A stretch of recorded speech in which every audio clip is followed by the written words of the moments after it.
পশ্চিম মেদিনীপুর জেলার নারায়ণগড় থানার মকরামপুর পার্টি অফিসে ডেকে প্রাক্তন বিজেপি নেত্রীকে ধর্ষণের অভিযোগ উঠেছিল তৃণমূল নেতার বিরুদ্ধে। এই নিয়ে থানায় অভিযোগ করেছেন ওই মহিলার স্বামী। পাল্টা অভিযুক্ত তৃণমূল নেতার দাবি তিনি নির্দোষ, তাকে ফাঁসানো হয়েছে। এই ঘটনা সম্পূর্ণ মিথ্যের দাবিতে মকরামপুর প্রতিবাদে পথে নামে রাজ্যের শাসক দল তথা তৃণমূল। পশ্চিম মেদিনীপুর জেলার নারায়ণগড় ব্লকের মকরামপুর বাজারে প্রায় 2000 কর্মী সমর্থককে নিয়ে এই প্রতিবাদ ও ধিক্কার মিছিল সংগঠিত করে তৃণমূল। পুলিশ প্রশাসনকে আমরা স্ট্রিক্টলি বলেছি যে যদি কোনো ঘটনার 1% কোনো থাকে তার আইনি ব্যবস্থা হোক। পুলিশ তার তদন্ত করেছে। পুলিশ তদন্ত করে সন্ধ্যেবেলায় যখন মেয়েটি মেডিকেল রিপোর্ট করতে বলা হলো, সে মেডিকেল রিপোর্ট করতে চায়নি। পুলিশ চাপ দিয়ে যখন প্রেসার করলো তখন বাধ্য হলো মেডিকেল রিপোর্ট করতে। সবাই তাকিয়েছিল, মেদিনীপুরের মানুষ, সাংবাদিক সবাই তাকিয়েছিল যে প্রকৃত সত্য কী।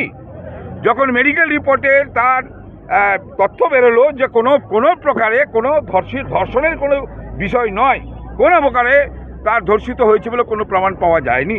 বহু সাংবাদিক যারা খবর করতে গেছিল বিজেপির কোথায়, তারা পালিয়ে যায়, তারা খবর আর করেনি।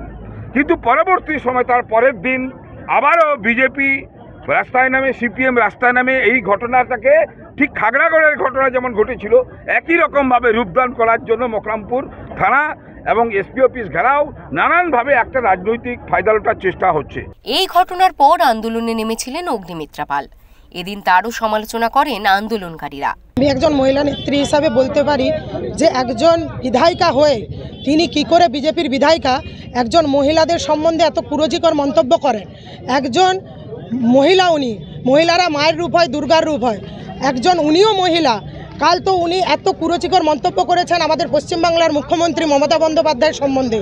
আমার লজ্জা লাগছে একজন মহিলা হয়ে যে বিজেপি এত কূটনীতি খেলে যে মানুষ সাংগঠনিকভাবে ওরা তৃণমূলের সঙ্গে পেরে উঠছে না, তার জন্য বারবার ওরা কি করছে, চক্রান্ত করছে, মিথ্যাচার অপপ্রচারের মাধ্যমে তৃণমূলকে ওরা হারাতে চাইছে। কিন্তু তৃণমূল কখনো থেমে থাকবে না।